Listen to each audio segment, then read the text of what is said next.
할렐루야. 오늘은 신실하신 하나님이라고 하는 제목으로 함께 생각을 해보도록 하겠습니다. 먼저 성경의 말씀을 보겠습니다. 로마서 1장 17절입니다. 복음에는 하나님의 의가 나타나서 믿음으로 믿음에 이르게 하나니 기록된 바 오직 의는 믿음으로 말미암아 살리라 함과 같으니라. 저는 청년 때에 오 신실하신 주라고 하는 복음성가를 많이 불렀던 기억이 있습니다.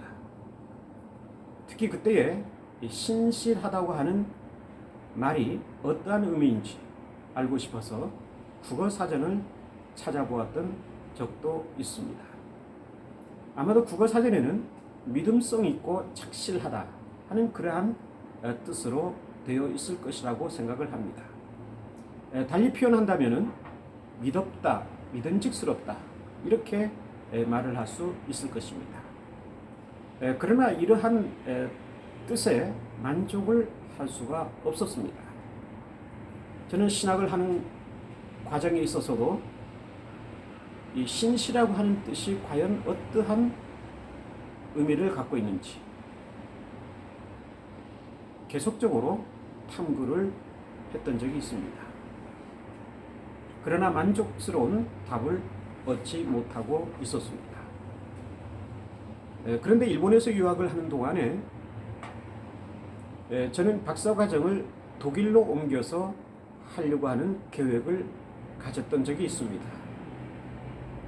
그래서 독일에 몇 번 다녀온 적이 있는데 한 번은 아내와 함께 튜빙먼을 방문했던 적이 있습니다. 그곳에서 칼 바르트가 쓴 로마서라고 하는 책을 구입을 하였습니다. 그것을 갖고 돌아와서 읽어보게 되었는데 마침 거기에 칼 바르트가 이 신실에 대해서 해석을 해놓은 것을 찾을 수가 있었습니다.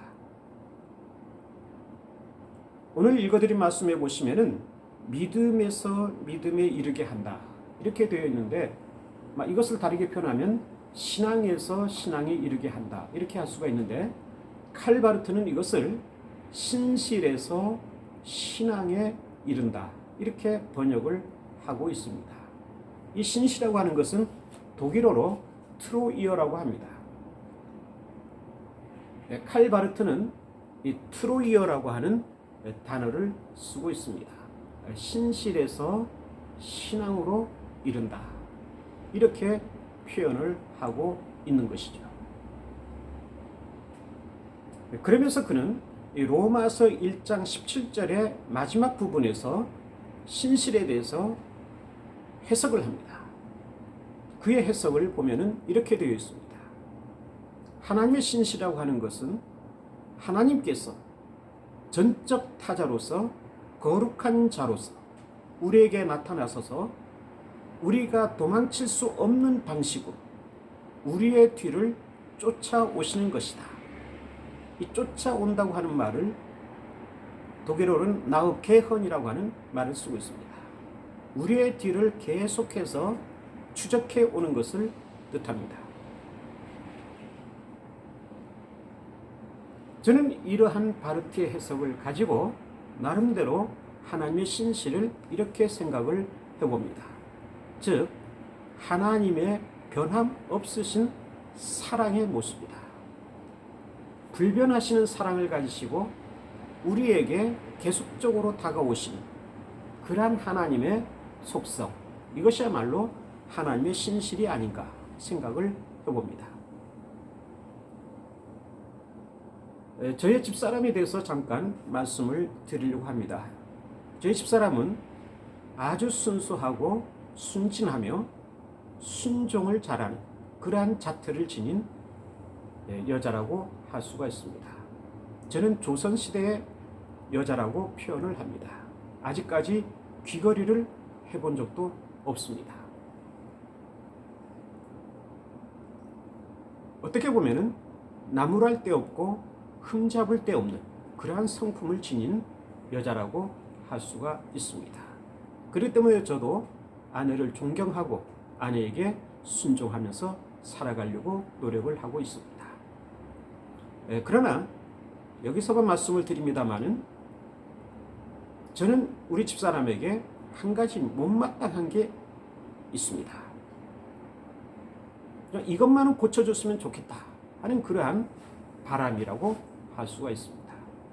그게 무엇이냐고 하면은 어떤 사람이 떡을 선물을 하게 됩니다. 그러면 집사람은 저에게 이 떡을 먹어보라고 권유를 합니다. 근데 저는 단 음식을 별로 좋아하지 않기 때문에 떡을 싫어합니다. 나는 먹지 않겠다고, 당신만 드시라고 거절을 합니다. 그러면 아내는 떡을 가지고 저에게로 다가옵니다. 먹어보고 말을 하라고. 그러면서 강제로 제 입속에다가 넣으려고 합니다. 저는 몹시 먹기가 싫기 때문에 피해서 도망을 갑니다. 이 방으로 도망을 가기도 하고 저 방으로, 심지어는 목욕탕으로, 화장실까지도 도망을 갑니다. 그럼에도 불구하고 아내는 계속해서 저를 쫓아옵니다. 더 이상 도망갈 곳이 없습니다. 한우 수 없이 저는 아내가 먹이는 떡을 먹을 수밖에 없게 됩니다.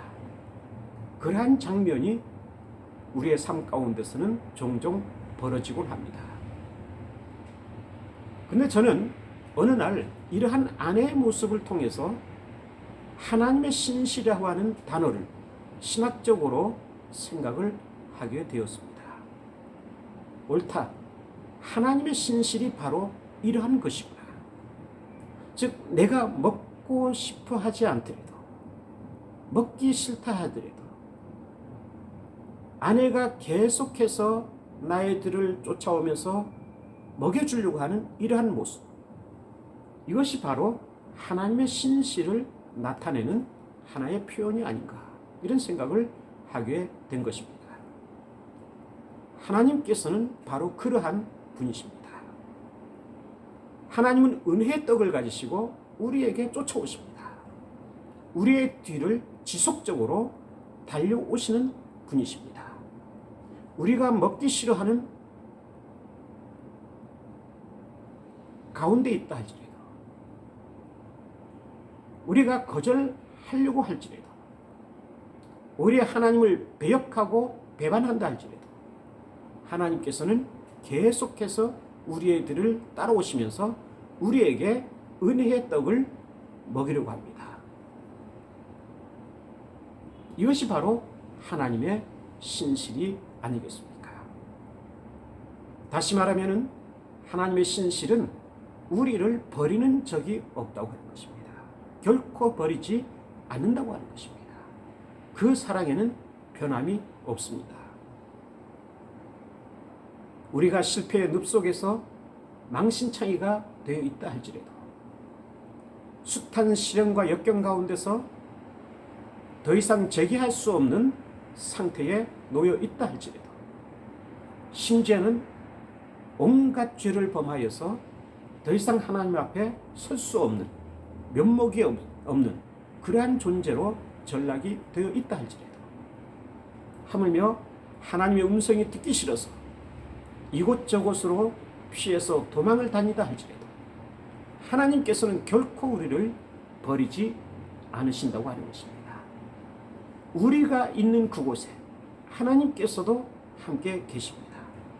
우리가 도망친 그곳에 하나님께서는 따라와 계십니다. 하나님께서 사랑하시는 그 사람에게 하나님께서는 반드시 은혜의 떡을 먹이고 싶어 하십니다. 이것이야말로 하나님의 신실하심이십니다. 이러한 하나님의 신실은 예수 그리스도 안에서 발견될 수 있는 것입니다. 이러한 하나님의 신실은 예수 그리스도 안에서만 알 수 있는 것입니다. 이러한 하나님의 신실은 예수 그리스도를 통해서만 체험할 수 있는 것입니다. 그러면 어떻게 이러한 하나님의 신실을 발견하고 알 수 있고 체험할 수 있습니까?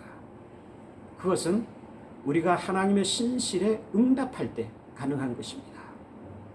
이것을 우리는 응답의 신실이라고 할 수가 있습니다. 칼바르트도 그렇게 말을 하고 있습니다. 하나님의 신실이 예수 그리스도를 통해서 나타났습니다. 예수 그리스도가 십자가에 죽으셨다고 하는 자체가 하나님의 사랑의 표현이고 하나님의 사랑의 입증인 것입니다.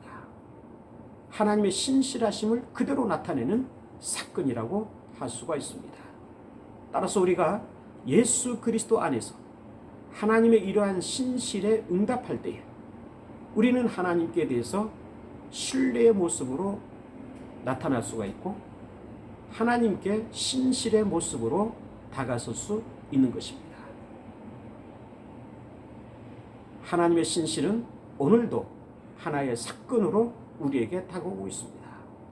우리가 어떠한 형편에 있든지, 우리가 어떠한 처지에 있든지, 우리가 어떠한 존재든지 상관하지 않습니다. 우리가 하나님의 사랑의 대상이라고 하면 하나님께서는 신실하심으로 우리에게 다가오십니다. 우리에게 은혜의 떡을 먹이시고자 오늘도 부단히 애쓰고 계십니다. 우리는 이러한 하나님의 신실에 예수 그리스도 안에서 응답해야 될 줄로 믿습니다. 예수 그리스도를 신뢰하고 하나님의 신실에 응답할 때에 거기에서 우리는 하나님의 신실을 더욱더 풍성하게 체험할 수 있게 되고 발견할 수 있을 것입니다.